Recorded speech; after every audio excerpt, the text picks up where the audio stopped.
Okay guys, welcome back to my channel. GMC has introduced the 2025 Yukon Denali Ultimate and 84 Ultimate, emphasizing advanced technology, a striking exterior, and a refined interior. For the 2025 lineup, every Yukon model, including a rugged 84, is now available with the upgraded Duramax diesel 3.0-liter inline-6 engine. This engine now produces 305 horsepower and 495 pound-feet of torque, a step up from its predecessor. Power is delivered to the rear wheels or all four wheels through a 10-speed automatic transmission.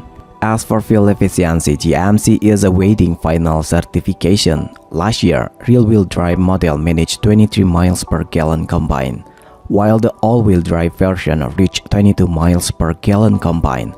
The familiar V8 engines, including the 355 horsepower 5.3-liter and a 420 horsepower 6.2-liter, remain unchanged.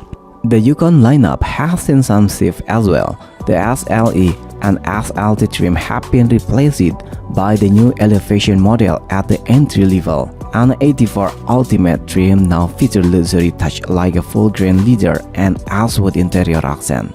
Inside, the Yukon now sports a redesigned dashboard featuring a 16.8-inch touchscreen that comes with a Google built-in software, wireless Apple CarPlay, and Android Auto. Other enhancements include a 22-speaker Pulse sound system, upgraded safety features, and a variety of trailering aids. The 2025 GMC Yukon is expected to hit dealership later this year.